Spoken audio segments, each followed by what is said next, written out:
آج شعبان المعظم کی 14ویں چاند کی تاریخ ہے۔ 14-15 دن کے بعد رمضان کا مہینہ آئے گا۔ اس پیریڈ میں ایک سب سے اہم سوال ہماری خواتین کی طرف سے ہے کہ مولانا 14 شعبان کو 15 شعبان کو رمضان روزے کا اہتمام کیا جانا چاہیے یا نہیں کیا جانا چاہیے؟ یہی سے میں اپنی باتیں شروع کرنے کی کوشش کر رہا ہوں۔ شعبان کا مہینہ جب 15 تاریخ ہو جائے، آدھا شعبان گزر جائے، تو آقا مدنی تاجدار مدینہ جناب محمد رسول اللہ صلی اللہ علیہ وسلم نے فرمایا اذا انتصف شعبان فلا تصوموا حتى يجيء رمضان، رواہ السنن ابن داؤد، وقال علامہ ناصر الدین البانی هذا حدیث صحیح۔ میری مائیں بہنیں، آپ کے لیے خصوصی حدیث میں پیش کیا۔ رمضان شعبان کے 15 تاریخ کے بعد اگر کوئی روزہ رکھنا چاہے تو وہ روزہ نہیں رکھ سکتے ہیں، روزہ نہیں رکھ سکتے ہیں۔ سوال یہ کہ مولانا 14 اور 15 کو روزہ رکھا جائے یا نہ جائے؟ تو صحیح حدیث اور اللہ کے نبی کی سنت مبارکہ یہ ہے کہ اللہ کے نبی اس شعبان کے مہینے میں اکثر روزہ رکھا کرتے تھے، لیکن 15 تاریخ سے پہلے 14، 13، 15 کو آپ کوئی خصوصی اس کے لیے فضائل نہیں والے تھے۔ بہرحال 1 تاریخ سے لے کے آپ 15 تاریخ تک روزہ رکھ سکتے ہیں۔ دوسرا سوال یہ ہے عورتوں کی طرف سے، اگر ان کا روزہ چھوٹا ہوا ہے، قضا روزہ ہے، تو چاہیے کہ وہ اسی مہینے میں اس روزہ کی بھرپائی کر لے۔ ضروری نہیں ہے کہ وہ شعبان کی روزہ رکھے، اس لیے کہ شعبان کے روزے نفلی روزے ہیں، لیکن جو آپ کے رمضان کے مہینے میں روزے چھوٹے ہیں وہ فرض روزے چھوٹے ہیں، پہلے اسے مکمل کیا جائے، اور اس کے بعد اگر ٹائم ملا تو شعبان کے 1 تاریخ سے لے کے 15 تاریخ کے درمیان آپ جتنا چاہے روزہ رکھ سکتے ہیں۔ آخری میں ایک حدیث صحیح بخاری حدیث نمبر 6306 آپ کے سامنے بیان کروں گا۔ الگ چیزیں میں بیان کروں، حالانکہ میرا موضوع الگ ہے۔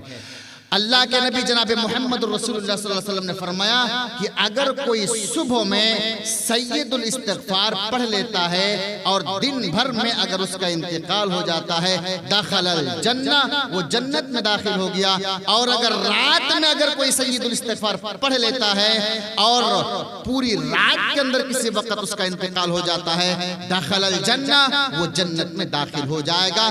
سید الاستغفار سبھی کو معلوم ہے، اللہم انت ربی لا الہ إلا أنت خلقتني وأنا عبدك وأنا على عهدك ووعدك ما استطعت أعوذ بك من شر ما صنعت أبو لك بنعمتك علي وأبو بذنبي فاغفر لي فإنه لا يغفر الذنوب إلا أنت۔ یہ چھوٹی سی مختصر سی دعا ہے۔ میری ماں بہنوں اور میرے بھائیوں، آپ سے میں گزارش کروں گا کہ اس دعا کو یاد کریں، صبح کو پڑھے، شام کو پڑھے۔ رب کعبہ کی قسم ہے، صحیح بخاری حدیث نمبر 6306 اللہ کے نبی فرماتے ہیں کہ اگر وہ مر جائے وہ جنت میں چلا جائے گا۔ کتنی بڑی نعمت ہے۔ آئیے، میں نے سورہ آل عمران سورہ نمبر 3 آیت نمبر 92 آپ کے سامنے پڑھی ہے خطبہ مسنونہ میں، جس سے موضوع نکل کے آتا ہے صدقہ کی کیا اہمیت ہے، انفاق فی سبیل اللہ کی کیا فضیلت ہے۔ آج جو ہم ڈونیشن کر رہے ہیں، اس مسجد کو ہم نے 80 لاکھ روپیہ دے دیا، دھومگڑھ اور امیہ والوں نے 80 لاکھ روپیہ دے دیا، ہماری ماؤں نے ہاتھ کی بالیاں کھول کے دے دی، ناک کی نتھنیاں، کان کی بالی کھول کے دے دی، ہمارے بھائیوں نے جیب سے پیسے نکل کے رکھ دیے۔ What will be benefit for this donation؟ اس صدقہ کے لیے ہمارا فائدہ کیا ہوگا؟ This is the important question۔ ہمیں جاننا چاہیے کہ صدقہ جو کر رہے ہیں، کیا مولانا جو دعا دے رہے ہیں اس دعا کی لالچ میں ہم دے رہے ہیں، یا اس کا فائدہ کیا ہوگا؟ آئیے ہم تلاوت کرتے ہیں۔ دیکھیے، آج مارکیٹ میں بہت ساری کوائن آئے ہیں، بہت ساری ٹریڈ کمپنیاں آئی ہیں، لیکن رب کعبہ کعبہ کی قسم کھا کر کے کہتا ہوں، اللہ تبارک و تعالیٰ کے راستے میں صدقہ کرنے سے جو بدلہ ملتا ہے، جو مال ملتا ہے، جو دولت ملتی ہے، رب کعبہ کی قسم ہے دنیا کے ساری ٹریڈ کمپنی میں اپنے پیسے کو لگا دو لیکن اتنا منافع کمپنی نہیں دے سکتی جتنا میرا رب فائدہ دے سکتی ہے۔ آئیے سورہ آل عمران، آئیے سورہ بقرہ، سورہ نمبر 2 آیت نمبر 261، مثل الذین ينفقون اموالهم فی سبیل اللہ۔ اللہ تبارک و تعالیٰ نے ان لوگوں کی مثال بیان کر دی ہے جو لوگ اللہ کے راستے میں اپنے مالوں کو خرچ کیا کرتا ہے، جو لوگ اپنے مالوں کو اللہ کے راستے میں صدقہ کیا کرتا ہے، جو لوگ غریبوں کو صدقہ دیتا ہے، جو لوگ بیواؤں کو صدقہ دیا کرتا ہے، جو لوگ یتیموں کی پرورش کیا کرتا ہے، جو لوگ اللہ کے گھر کی تعمیر کرنے کے لیے اپنے پیسوں کو خرچ کرتا ہے، جو کسی یتیم کا سہارا بنتا ہے، اس کا فائدہ کیا ہوگا، اس کی مثال میرے رب نے بیان فرما دیا، مثل الذین ينفقون اموالهم فی سبیل اللہ، ان لوگوں کی مثال جو اپنے مال کو اللہ کے راستے میں صدقہ کرتا ہے، کمثل حبۃ، ان دانے کی مثال ہے، اس پودے کی مثال ہے، حبۃ انبتت 7 سنابل۔ میرے بھائیوں، ممیاں کی، میرے نوجوانوں، میرے بزرگوں، میری ماں، تمہیں معلوم ہے ہر انسان کھیتی کرتا ہے، جب وہ مکئی لگاتا ہے کھیت میں زمین کو ہٹاتا ہے، زمین کو پھاڑتا ہے اور ایک دانے کو ڈالتا ہے، میرا رب عرش والا اسی دانے سے 7 بالیاں پیدا کر دیتا ہے اور ان 7 بالیوں سے 700 دانے میرا رب پیدا کر دیتا ہے۔ کمثل حبۃ انبتت 7 سنابل، اس دانے کی طرح ہے جو 7 بالیوں کو اگاتا ہے، 7 سنابل فی کل سنبلۃ 100 حبہ، اور ہر دانے میں، ہر بالی میں 100 بالیاں، 100 دانے پیدا کر دیتا ہے، یعنی 700 دانے پیدا کر دیتا ہے۔ میرے بھائیوں، ایمانداری سے بتاؤ، میرا رب فرما رہا ہے، اے میرے بندو تم زمین میں پانی پٹاؤ، اے میرے بندو تم کھیت کو تیار کرو اور زمین میں ایک دانے ڈال دینا تیرا کام، اور اس دانے سے 700 دانے پیدا کرنا آسمان والا رب میرا کام ہے۔ میرا رب مثال کتنا خطرناک دے رہا ہے قرآن کے اندر، اللہ اکبر۔ ایک دانے لگاتے ہو، 7 بالیاں اس دانے سے میرا رب اگا دیتا ہے، اور ہر بالی میں 700 دانے اللہ تبارک و تعالیٰ اللہ تبارک و تعالیٰ پیدا کر دیتا ہے۔ میرا رب عرش والا اللہ جل شانہ کہنا چاہ رہا ہے، اے میرے بندو، جس طریقے سے ایک دانے سے ہم 700 دانے پیدا کرنے پر قادر ہیں، اسی طریقے سے اگر تم 1 روپیہ میرے راستے میں صدقہ کر دو گے، قیامت کے دن میں 700 روپے میں اسے تبدیل کرنے پر قادر ہوں۔ یہ اللہ نے مثال دیا ہے ان لوگوں کی جو صدقہ کرتا ہے، اللہ نے یہ بتا دیا فائدہ کہ صدقہ کرو گے تو اتنا ملے گا۔ اور ایک بات اور بتا دیتا ہوں، میرا رب گنتی کر کے آپ کو نہیں دے گا، جب عرش والا دینے پہ آئے گا تو بغیر حساب کے دیتا جائے گا۔ آخذین ما آتاہم ربہم انہم کانوا قبل ذلک محسنین۔ میرا رب جب جنتیوں کو دینے کی باری آئے گی، جب جنتیوں کو دیتا جائے گا، جنتی لیتا جائے گا، لیتے لیتے جنتی تھک جائے گا، میرا رب کہے گا تھک گیا، بس میں تو ابھی نہیں تھکا، میرے مال میں کوئی کمی نہیں آئی، میرے خزانے میں کوئی کمی نہیں آئی، میری مال کی کنجی میرے پاس ہے، تم لیتے لیتے تھک گئے، میں دیتے دیتے نہ تھکا۔ اللہ آئیے، یہ تو ایک آیت کریمہ ہے۔ اب آئیے سورہ بقرہ سورہ نمبر 2 آیت نمبر 274، اللہ نے صدقہ کرنے والوں کا فائدہ بتایا۔ 3 فائدے اس آیت کریمہ میں ہیں، بڑی غور سے سنیے گا۔ 3 فائدے، الذین ينفقون اموالهم باللیل والنہار سرا وعلانیہ فلا خوف علیہم ولا هم يحزنون۔ سورہ بقرہ کھول کے دیکھ لو، آیت نمبر 274۔ میرے رب نے ان لوگوں کے بارے میں فرمایا جو اللہ کے راستے میں اپنے مال کو خرچ کرتا ہے.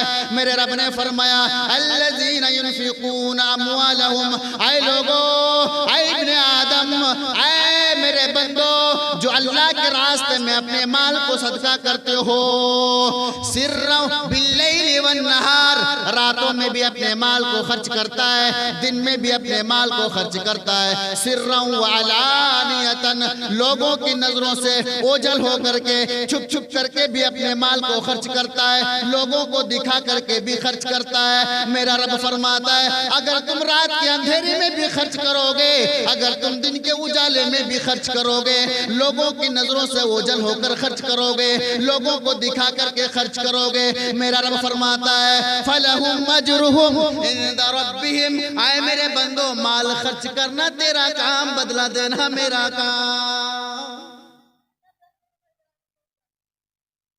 عرش والا کتنا مہربان ہے، رات میں بے خرچ کرو تو عرش والا دیکھ رہا ہے، دن میں خرچ کرو اللہ دیکھ رہا ہے. اے لوگوں، کسی کو دکھا کر کے دو اللہ دیکھ رہا ہے، کسی کی نظروں سے چھپ کر کے دو میرا رب دیکھ رہا ہے. میرا رب اس نیت کو دیکھ رہا ہے، میرا رب اس دل کو دیکھ رہا ہے. اگر یہ دل پسند آ گیا اللہ تیرے لیے جنت کا دروازہ کھول دے گا. فَلَهُمْ أَجْرُهُمْ، اللہ تبارک و تعالیٰ اسے بدلہ عطا فرمائے گا. بدلہ کون دے گا؟ میرا رب دے گا، اللہ دے گا، اللہ جل شانہ دے گا. اور آگے فَلَا خَوْفٌ عَلَيْهِمْ، نمبر 2، جو اللہ کے راستے میں مال کو خرچ کرتا ہے کبھی اس کے دل میں کوئی ڈر پیدا نہیں ہوگا، دشمنوں سے نہ ڈرے گا، قبری کے عذاب سے نہ ڈرے گا، اپنا مال ضائع ہونے سے نہ ڈرے گا، قحط سالی سے نہ ڈرے گا، قبری کے عذاب سے نہ ڈرے گا. جہنم کی وہ اوپر جو اللہ نے پل صراط بنا کے رکھا ہے، اس پل صراط سے گزرنے میں اسے کبھی ڈر کا احساس نہیں ہوگا، اس لیے کہ وہ اللہ کے راستے میں مال خرچ کر دیا.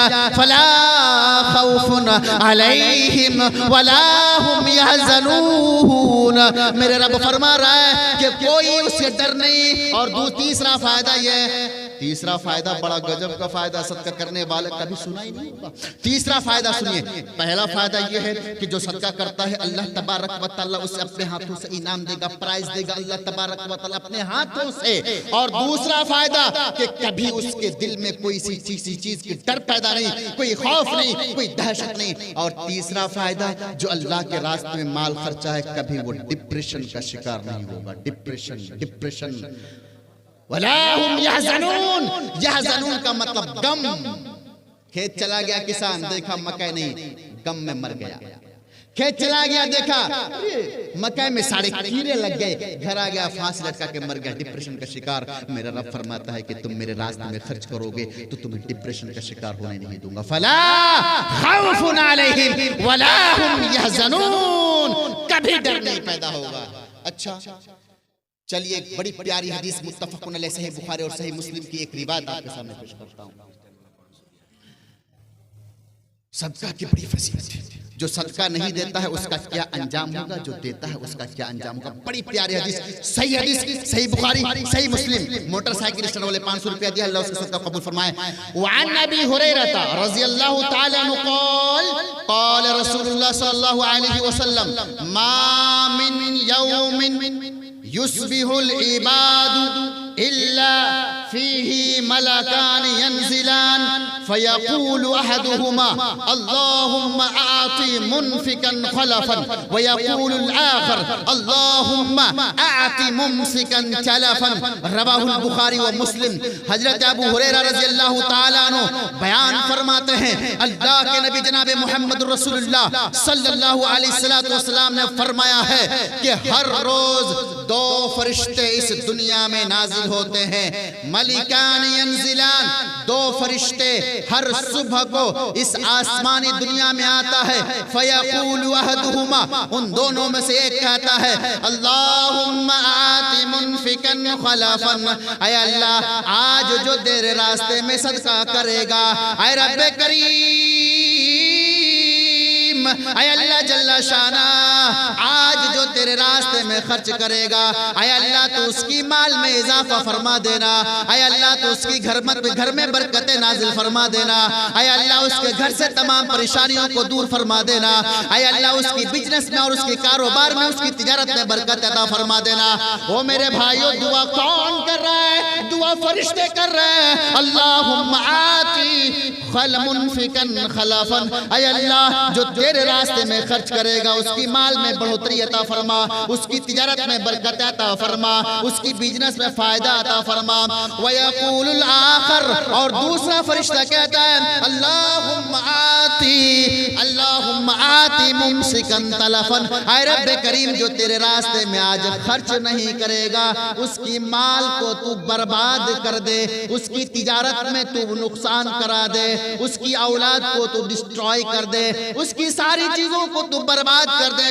میرے بھائیو ایمانداری سے بتاؤ، عرش والے کہ فرشتے دعا کر رہے ہیں، ہر روز دعا کر رہے ہیں، اور فرشتے اپنے رب کے حکم کے بغیر کوئی دعا کرتے نہیں ہیں۔ اب جس کے حق میں دعا کر دے وہ کامیاب، جس کے حق میں دعا نہ کرے وہ ناکام، برباد، دھوست ہو جائے گا۔ میرے بھائیو اللہ کے راستے میں صدقہ کیجئے۔ طبقات ابن سعد کی ایک روایت چلی وہ بھی دیکھ لیتے ہیں۔ طبقات ابن سعد، میری ماؤں بہنوں، اللہ کے نبی کے زمانے میں میری ماؤں بہنوں ایک بہت پیاری حدیث صحیح بخاری کی حدیث سنا کے جاؤں گا، آپ لوگ بیٹھے، بڑا دلچسپ واقعہ سنا کے جاؤں گا۔ اس سے پہلے یہ طبقات ابن سعد کی روایت ام درہ رضی اللہ تعالی عنہ موجود ہے۔ عورتیں اللہ کے نبی کی صدقہ، اللہ کے نبی کے زمانے میں بہت زیادہ صدقہ دیا کرتی تھی۔ آج بھی عورتیں صدقہ دیا کرتی ہیں، مردوں کے مقابلے میں دیکھیے عورتیں زیادہ صدقہ کرتی ہیں۔ آج دیکھیے جو ادر کنٹری سے جو مساجدیں آ رہی ہیں، جو کنویں نل آ رہے ہیں، اس میں دیکھیے کہ اکثر عورتوں کا نام ہے، ڈونیشن کرنے والی ڈونر عورت ہے۔ اللہ کے نبی کے زمانے میں بھی ہماری مائیں اور بہنیں بہت زیادہ کثیر تعداد میں صدقہ دیا کرتی تھی۔ ایک ان میں سے خاتون کا واقعہ نقل کرتا ہوں۔ طبقات ابن سعد ام درہ رضی اللہ تعالی عنہ صحابیہ کا نام ہے، اما عائشہ کے پاس آتی ہے 1,00,000 درہم لے کر کے۔ 1,00,000 درہم، کتنے؟ 1,00,000 درہم۔ نہیں سمجھ میں آیا مولانا درہم کیا ہے؟ چونکہ آج دینار چلتا نہیں ہے، درہم چلتا نہیں ہے ہمارے انڈیا میں، تو انڈین کرنسی بھارتی سکے مدرا کے مطابق اگر آپ 1,00,000 درہم کو دیکھیں گے تو 22,53,454 روپیے 50 پیسے۔ 22,00,000 روپیے، اللہ اکبر، 22,00,000 روپیے ام درہ رضی اللہ تعالی عنہ اللہ کے نبی کے پاس اما عائشہ رضی اللہ تعالی عنہ کے پاس لے کر کے آ گئی۔ اما عائشہ یہ 1,00,000 درہم ہم نے اللہ کے راستے میں دے دیا، اما عائشہ مدینہ کی غریبوں میں تقسیم کر دو، اما عائشہ مدینہ کی بیواؤں کے درمیان تقسیم کر دو۔ اما عائشہ جو مجبور ہے، جنہیں ان پیسوں کی ضرورت ہے، کوئی یتیم ہے جنہیں کھانا نہیں مل رہا ہے، بیوہ ہے اپنی بچوں کے لے کے پریشان ہے، شوہر نہیں ہے، سر کا تاج ختم ہو گیا، اما عائشہ انہیں 1,00,000 درہم دے دو۔ میرے بھائیو ام عائشہ حضرت عائشہ رضی اللہ تعالیٰ عنہ ان 1,00,000 درہم کو عصر سے لے کر کے مغرب کے درمیان غریبوں میں تقسیم کر دیا۔ اما عائشہ اعلان کرتی ہیں او مدینہ کے مجبوروں، او مدینہ کے مسکینوں، او مدینہ کے یتیموں، وہ مدینہ کے مجبوروں جن کو مال کی ضرورت ہے وہ میرے پاس آ جاؤ، جن کو خزانے کی ضرورت ہے وہ میرے پاس آ جاؤ۔ اللہ اکبر، کیا کہنا اما عائشہ رضی اللہ تعالیٰ عنہ کا۔ ایک عورت آئی، اما عائشہ نے اسے اٹھا کے دے دیا، دوسری آئی، اما عائشہ نے اٹھا کے دے دیا، تیسرا آیا، اما عائشہ نے اٹھا کے دے دیا۔ عصر سے لے کر کے مغرب کے درمیان اما عائشہ رضی اللہ تعالیٰ عنہ 1,00,000 درہم کو 22,00,000 روپیے کو تقسیم کر دیتی ہیں۔ اما عائشہ کے پاس ام درہ رضی اللہ تعالیٰ عنہ پھر آتی ہیں، کہتی ہیں اما عائشہ کاش 1 درہم آپ بھی رکھ لیتی۔ کیا فرماتی ہے اما عائشہ؟ کاش 1 درہم آپ رکھ لیتی کتنا اچھا ہوتا۔ اما عائشہ کہتی ہے پگلی پہلے بتا دی ہوتی تو میں رکھ لیتا، اس لیے کہ آج نبی کے گھر میں بھی کھانے کا کوئی انتظام نہیں ہے۔ اے ام درہ، تو نے بتائی نہیں، تو نے ہمیں اس کی اجازت نہیں دی کہ ہم روپیہ کے رکھ لے، کاش تم مجھے 1 درہم کی اجازت دے دیتی، میں رکھ لیتی، کیونکہ آج میں روزے کی حالت میں ہوں، افطاری کے لیے میرے گھر میں کچھ بھی نہیں ہے۔ میرے بھائیو ذرا غور کرو کہ عورت اللہ کے نبی کے زمانے میں 22,59,000 روپے دیتی ہے، اور اماں عائشہ 2 سے 3 گھنٹے کے درمیان اس سارے مال کو تقسیم کرتی ہے۔ آج اگر کسی مولوی کو دیا جائے یا کسی گاؤں کے پردھان کو دیا جائے یا کسی لیڈر کو دیا جائے، مولانا یہ صدقہ ہے، آپ کے گاؤں میں غریبوں میں تقسیم کر دو، وہ مولانا غریبوں میں تقسیم نہیں کرے گا، پہلے اپنے گھر کو بنائے۔ اور اسی لیے آج یہ قوم پٹ رہی ہے، اسی لیے یہ قوم ذلت اور کھائی کی پستی میں جا رہی ہے، کیونکہ انہوں نے صدقہ کو بھی نہیں چھوڑا، یہ صدقہ کو بھی کھا لیتا ہے میرے بھائیو۔ اور صدقہ ایک ایسی چیز ہے، اللہ کے نبی وعن معاذ بن جبل رضی اللہ تعالیٰ عنہ قال رسول اللہ صلی اللہ علیہ وسلم الصدقہ تطفئ الخطیئہ کما یطفئ الماء والنار۔ اللہ کے نبی فرماتے ہیں کہ صدقہ یہ گناہوں کو ایسے مٹا دیتی ہے جیسے کہ پانی آگ کو مٹا دیتی ہے، جیسے کہ پانی آگ کو مٹا دیتی ہے۔ اور اسی صدقہ کو وہ لوگ کھاتا ہے جو صدقہ کے بالکل حقدار نہیں ہے، جو کروڑ پتی ہے، جو لاکھ پتی ہے، جس کے گھر مکان کے بنے ہیں، جس کے پاس جائیداد ہے، زمین ہے، اگر انہیں یہ تقسیم کرنے کے لیے دیا جائے تو پہلے اپنے بچوں کو، اپنی بیٹیوں کو، اپنے داماد کو، اپنے رشتہ دار کو دے گا، غریبوں میں تقسیم نہ کرے گا۔ بچو، ڈرو، خوف کھاؤ اللہ کے عذاب سے، ورنہ اللہ کا عذاب دور نہیں ہے، موت دور نہیں ہے، قبر کا عذاب دور نہیں ہے۔ میرے بھائیو صدقہ کی بڑی فضیلت ہے، صدقہ کی بڑی اہمیت ہے۔ چلیے وہ روایت آپ کے سامنے، صحیح مسلم حدیث نمبر 2894، صحیح مسلم۔ صدقہ کرنے سے کیا ملتا ہے میرے بھائیو؟ جب آپ صدقہ کریں گے تو آپ کے کھیت کو میرا رب خود سیراب کر دے گا۔ ایک شخص ہے، صحیح مسلم کی روایت ہے، حدیث نمبر 2894، وہ ایک آدمی کھلے میدان میں کھڑا ہے، اچانک ایک بادل آتا ہے، آواز آتی اس کے حدیقت فلان، اے بادل چلا جا فلا آدمی کے پانی کو، فلا آدمی کے کھیت کو سیراب کر دے، جا کے پانی پٹا دے۔ بادل سے آواز اس کے حدیقت فلان، اے بادل جا جا جا، اس گاؤں کے فلا آدمی ہے، اس کے کھیت میں جا کے تو برس جا۔ اب نیچے جو آدمی اس آواز کو سنتا ہے بڑا حیران اور ششدر رہ جاتا ہے۔ حیرانی کی تو بات ہے کہ بادل سے کوئی آدمی کے نام کی آواز آئے۔ وہ آدمی سوچنے لگا یہ نام کس کا ہے، یہ کھیت کس کا سیراب کرنے کے لیے کیا جا رہا ہے۔ میرے بھائیو وہ بادل کا پیچھا کرنے لگا، جدھر بادل جا رہا ہے وہ آدمی اس کے نیچے نیچے دوڑنے لگا۔ اللہ اکبر، دیکھتا کیا ہے، اچانک ایک کھیت کے اوپر وہ بادل آیا اور وہ بادل رک گیا، پانی برسنا شروع ہو گیا۔ میرے بھائیو وہ آدمی دیکھتا ہے کہ ایک آدمی کھڑا ہے، وہ کھجور کے کھیت میں کھڑا ہے، ایک کلہاڑی لے کے کھڑا ہے، ایک کدال لے کے کھڑا ہے، ایک پھاوڑا لے کے کھڑا ہے۔ یہ جب بادل برسنے لگا، جب پانی برسنے لگا تو وہ اپنے کھیت کو کھیت کی طرح پانی لے کے جانے لگا، نالی بنانے لگا، کیاری بنانے لگا، اپنے کھیت میں پانی لے کے جانے لگا۔ اللہ اکبر، یہ آدمی اس آدمی کے پاس چلا گیا، بتایا، پوچھا، وہ میرے بھائی بتا تیرا کیا نام ہے؟ کہا میرا نام یہ ہے۔ اللہ اکبر، وہ آدمی بڑا پریشان ہو گیا، میرے بھائی یہ بادل جو تیرے کھیت میں آیا اور پانی دے کے چلا گیا، تیرے کھیت کو سیراب کر کے چلا گیا، میں نے اس بادل سے تیرا نام سنا ہے۔ اے میرے بھائی بتا تو کون سا عمل کرتا ہے، تو کون سی نیکی کرتا ہے، تو اللہ کو کیسے راضی کرتا ہے، تو عرش والے کو کیسے خوش کرتا ہے؟ کیا آج بادل آیا اور تیرے کھیت کو سیراب کر کے چلا گیا، تیرے پڑوسی میں کھیت ہے، تیرے چاروں طرف کھیت ہے، ادھر پانی نہ گیا، تیرے کھیت میں پانی آیا، نہ ادھر گیا نہ ادھر گیا، کرتا تو کیا بتا؟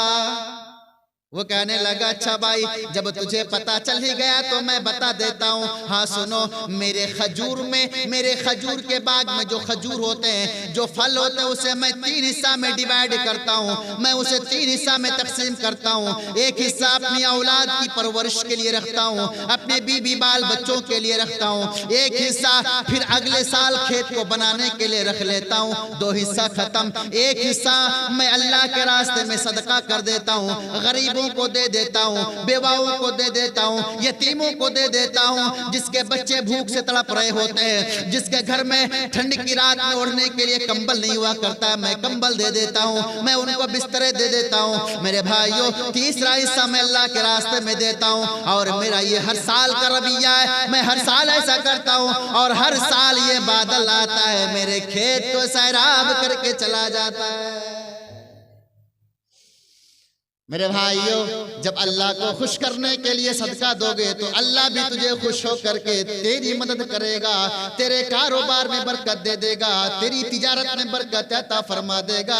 اگر کسی کو دکھانے کے لیے کرو گے تو پھر اللہ تبارک و تعالیٰ تیرا کوئی بیڑا پار نہیں کرے گا.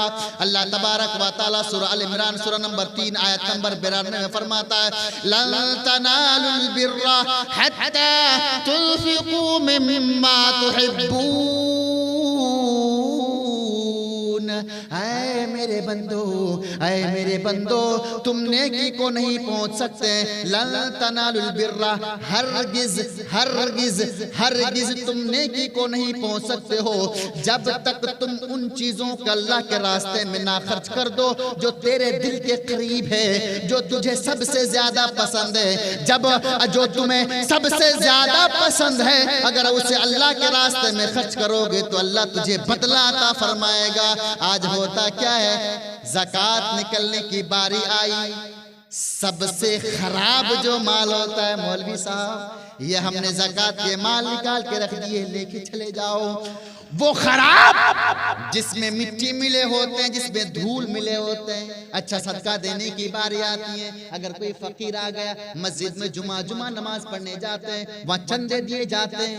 اگر جیب میں ہاتھ ڈالا، اگر 100 روپیہ آ گیا، 100 روپیہ نہیں، 100 روپے نہیں دیا جائے گا. کوئی فقیر آ گیا مانگنے کے لیے، اللہ کے نام پہ دے دے. فقیر ہمارے اور آپ کے پاس آتا ہے، کوئی مجبور آتا ہے. میرے بھائیوں، آتا ہمارے پاس کیوں ہے؟ اس لیے کہ اللہ نے ہمیں مال دیا ہے، اسے اللہ نے مال نہ دیا ہے. دعا کرو کہ اللہ نے آپ کو محتاج نہ بنایا ہے. دعا کرو کہ اللہ نے آپ کو ہاتھ پھیلانے والا بندہ نہ بنایا ہے. دعا کرو کہ اللہ نے آپ کو دینے والا بنایا اور اللہ کو اس ہاتھ میں دینے والا بنایا جو آپ کے نیچے رہے گا. میرے بھائیوں، اور دینے والا ہاتھ لینے والے ہاتھ سے زیادہ بہتر ہوتا ہے. آئیے وہ باتیں آپ کو بتا کے چلوں. میں آسٹریلیا کی سرزمین پر ایک شخص پیدا ہوتا ہے جس کا نام ہے علی بنات. آسٹریلیا کی سرزمین پر عمر 28 سال، 28 ایئرز اولڈ. اللہ نے اس بندے کو اتنے مال سے نوازا، اتنی دولت سے نوازا کہ ایک بیسلیٹ یہ کروڑوں کا پہنا کرتا تھا، ایک کیپ یہ کروڑوں کی پہنا کرتا تھا. دنیا کی سب سے مہنگی گاڑی ان کے پاس ہوتی تھی. جو ان کے پاس شوز ہوتے تھے، جو جوتے ہوتے تھے، وہ لاکھوں ڈالرز کے ہوتے تھے. اللہ اکبر! اتنا بڑا کاروبار اور اتنی بڑی بزنس کے مالک، اور اللہ نے اسے اتنا مالدار بنایا، اتنا اللہ اسے مال دیا تھا کہ یہ اس کے پاس تمام چیزوں کی مال تھی، تمام چیزوں کی دولت اللہ نے اسے نوازا تھا اور عیاشی کی راہ پہ چل پڑا تھا. میرے بھائیوں، آج بھی ہم نوجوان ہیں، اللہ اگر کسی کو مال دے دے، عیاشی کی زندگی گزارنے لگتا ہے. مال اللہ نے دے دیا، اب نماز پڑھنے کی ضرورت نہیں ہے. دولت اللہ نے دے دی ہے، اب اللہ کے سامنے جھکنے کی ضرورت نہیں ہے. اللہ نے مال دے دیا ہے، اب نہ مولوی سے مطلب، نہ مساجد سے مطلب، نہ مدارس سے مطلب. علی بنات 28 8 years old. اللہ نے اسے اتنا مال دیا. مثال میں نے آپ کے سامنے دے دیا.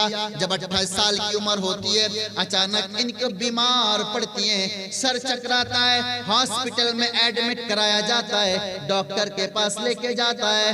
ڈاکٹر بتا دیتا ہے کہ اسے کینسر کی بیماری ہے اور وہ بھی لاسٹ سٹیج میں ان کی کینسر ہے. یعنی اب یہ 6 یا 7 مہینے کی زندگی اس کے پاس بچی ہے. 6-7 مہینے کے بعد ان کا دل دھڑکنا بند ہو جائے گا, ان کی روح نکل جائے گی, ان کی آتما ان کی جسموں سے نکل جائے گی, یہ مرتو ہو جائے گا. 6-7 مہینے کے بعد یہ علی بنات مر جائے گا. میرے بھائیوں ذرا تصور تو کرو, اتنا خوبصورت لڑکا اور اتنا پراپرٹی والا, اتنا مال و دولت والا, اچانک کینسر کی بیماری ڈاکٹر جب بتاتے ہیں اور جب 6-7 مہینے کا لاسٹ ٹائم دیتا ہے کہ 6 یا 7 مہینے کے بعد یہ علی بنات مر جائے گا, جب وہ کینسر کی بیماری سنتا ہے تو کہتا ہے الحمدللہ. ایمانداری سے بتاؤ آج اگر آپ کو کینسر کی بیماری ہو جائے تو آپ واویلا مچاؤ گے؟ علی بنات کو کینسر کی بیماری کہتا ہے الحمدللہ. آسٹریلیا کی گھٹنا بتا رہا ہوں, صحیح بات بتا رہا ہوں, کوئی قصہ اور کہانی نہیں بتا کے جا رہا ہوں آپ کو. ڈاکٹر نے بتا دیا کہ 6-7 مہینے کا یہ مہمان مر جائے گا. اب علی بنات دوستوں کے پاس آیا. اب اس کا مائنڈ اس بات کی طرف آ گیا کہ ہم نے جو مال کمایا, جو دولتیں کمائی, یہ مال کا کیا بنے گا, یہ دولت کا کیا بنے گا, اس مال کو میں اپنا کیسے بناؤں گا, اس مال کو میں اپنا کیسے بناؤں گا. کسی دوستوں سے پوچھا, کہا کہ علی بنات 6 سال تک تو زندہ رہو گے, اس کے بعد 6-7 مہینہ تک زندہ رہو گے, مر جاؤ گے, چلو عیاشی میں گزار لے, چلو شراب پیئیں گے, عیاشی کریں گے اور اپنے اس مال کو خرچ کر دیں گے. علی بنات کو یہ بات پسند نہ آئی. علی بنات ایک مولوی کے پاس جاتا ہے, ایک عالم کے پاس چلا جاتا ہے اور پوچھتا ہے, مولانا ہم نے جو مال کمایا, اللہ نے جو دولت دی ہے, اس دولت کو میں مرنے کے بعد بھی اپنے پاس دیکھنا چاہتا ہوں, اس کا کوئی راستہ بتاؤ, اس کا کوئی حل بتاؤ. مولانا کہتے ہیں ہاں اسلام میں اس کا راستہ ہے, اس کی گنجائش کا کیا ہے بتاؤ جلدی, میرے کو بے چینی پڑی ہوئی ہے. کہا علی بنات اللہ نے جو مال تجھے دیا ہے, اللہ نے جو دولت تجھے دی ہے, ان تمام مالوں کو غریبوں میں تقسیم کر دو, یتیموں میں تقسیم کر دو, اللہ کا گھر بنا دو, یتیموں کے لیے مدرسے بنا دو, بیواؤں کے لیے گھر بنا دو, اسکولز اور مدرسے بنا دو. اللہ کی قسم ہے یہ مال تم ایسے خرچ کرو, صدقہ کرو, مرنے کے بعد اللہ تجھے اس سے بڑھا کر کے عطا کرے گا. اللہ اکبر. علی بنات کو یہ بات پسند آ گئی. علی بنات آسٹریلیا کی سرزمین سے اٹھتا ہے اور افریقہ کی جنگلات پہ چلا جاتا ہے. افریقہ جہاں مسلم لوگ رہتے ہیں اور کالے رنگ کے ہوتے ہیں افریقہ میں, وہاں کے مسلم بڑے غریب ہوتے ہیں, بڑے غریب ہوتے ہیں. میرے بھائیوں ان کو یہ بات بتا دی گئی, چلے جاؤ افریقہ, وہاں بہت سارے مسلمان ہیں اور جو غریب ہیں, جو یتیم ہیں, جو بیوہ ہیں, ان کے درمیان مال کو تقسیم کرو. علی بنات آسٹریلیا سے افریقہ کی سرزمین پہ آتے ہیں اور آ کر کے مدرسے بنا دیے, مسجدیں بنا دیے, غریبوں کے رہنے کے لیے گھر بنا دیا. اللہ اکبر. میرے بھائیوں علی بنات اس طریقے سے 3 سال کی زندگی گزارے.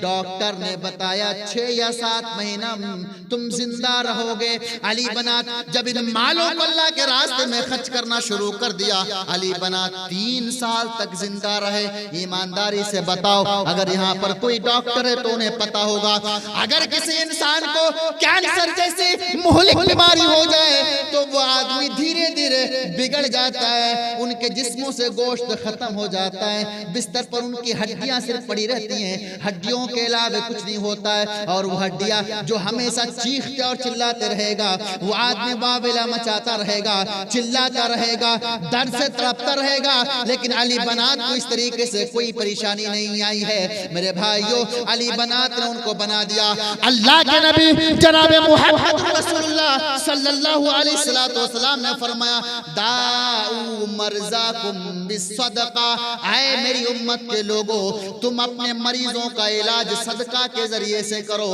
اگر کوئی بیمار ہے تو صدقہ کرو ٹھیک ہو جائے گا۔ داؤ مرضاکم بالصدقہ، صدقہ سے اپنے مریضوں کا علاج کرو۔ علی بنا 3 سال تک زندہ رہے اور ان کی صحت اچھی ہوتی گئی۔ اب سنیے مزے کی بات، علی بنا جب 6-7 مہینہ گزر گئے تو علی بنا اب رات میں بستر میں چلے گئے، اب بستر میں سو گئے۔ علی بنا سوچ رہا ہے آج میری آخری رات ہے، آج رب سے ملاقات ہو جائے گی، آج میری آخری رات ہے، شاید آج میرے رب سے میری ملاقات ہو جائے۔ بڑی ارمان اور بڑے شوق سے وہ علی بنا اللہم باسمک اموت و احیا کہہ کے سوتا ہے کہ آج میرے رب سے ملاقات کا ٹائم آ گیا، آج میرے رب سے ملاقات ہو جائے گی۔ میرے بھائیوں جب صبح ہوئی تو علی بنات زندہ ہے۔ علی بنات کہے لوگوں کو میں سوچ رہا تھا کہ میں اپنے رب سے ملاقات کروں لیکن ابھی میرا شاید وقت نہ آیا۔ آخرکار سن 2019 رمضان کے مہینے میں ان کی مرتو ہو جاتی ہے۔ اللہ اکبر میرے بھائیوں، ایک 28 سال کا نوجوان مرتا ہے تو ایسی موت انہیں آتی ہے کہ دنیا آج بھی یاد رکھتی ہے۔ یہ نوجوانوں کے لیے آئیڈیل ہے، نوجوانوں کے لیے نمونہ ہے کہ 28 سال کا نوجوان اپنے تمام مال کو اللہ کے راہ میں تقسیم کر دیا، غریبوں میں تقسیم کر دیا اور ایک اچھی موت آئی ہے۔ میرے بھائیوں اللہ کے راستہ میں صدقہ کرو، اللہ کے راستے میں صدقہ کرو۔ آج ہمارا نوجوان آج کے اگر ان کے پاس مال آ جائے تو ڈریم 11 میں لگائے گا، لوڈو میں لگائے گا۔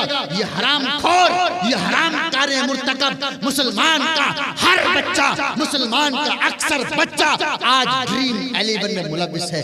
توبہ کرو، توبہ کرو۔ انما الخمر والمیسر والازلام والانصاب رجس من عمل الشیطان۔ اٹھاؤ قرآن، میرے رب نے فرمایا ہے کہ یہ جوا حرام ہے، حرام ہے، حرام ہے، یہ شیطان کا عمل ہے۔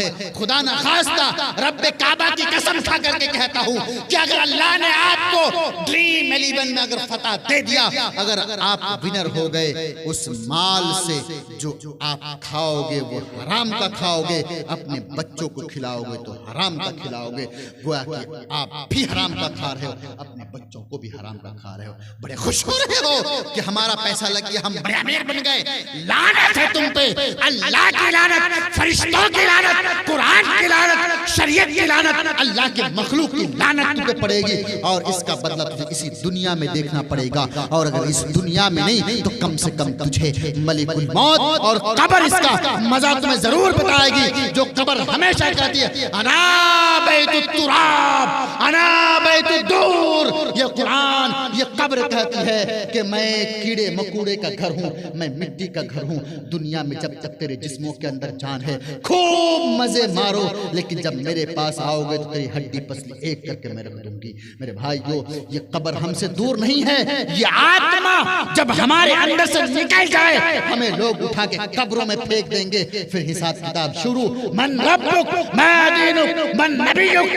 اگر وہ انسان ایماندار نہیں ہے، مسلمان تو ہے لیکن ایماندار نہیں ہے، کہے گا ہاں ہاں لا ادری، مجھے نہیں معلوم، اسی وقت آپ کی کٹائی شروع ہو جائے گی اور اتنے زور سے فرشتے ماریں گے، اتنے زور سے ماریں گے کہ سوائے انسان اور جن کے اس پوری برہمانڈ، پوری کائنات اور پوری سنسار میں اللہ نے جتنے مخلوقات پیدا کیے ہیں، تمام مخلوقات اس کی چیخ کی آواز کو سنے گا۔ میرے بھائیو اللہ کے نبی جناب محمد رسول اللہ صلی اللہ علیہ وسلم کا ارشاد ہے قبر میں جو عذاب دیا جا رہا ہے، اگر یہ انسان کو دکھا دیا جاتا تو انسان اپنے باپ کو قبر میں نہیں رکھ سکتا، انسان اپنے بیوی کو قبر میں نہیں رکھتا، انسان اپنے مردے کو اوپر چھوڑ دیتا ہے۔ میرے بھائیو آج ہم ہیں اور آپ ہیں، ذرا ذرا سی باتوں پہ اپنے اندر اختلاف، انتشار، اور ہم آج گروپس میں بٹے ہوتے ہیں۔ میرے بھائیو اتحاد قائم کرو۔ اللہ تبارک و تعالی سورہ ال عمران سورہ نمبر 3 آیت نمبر 103 میں فرماتا ہے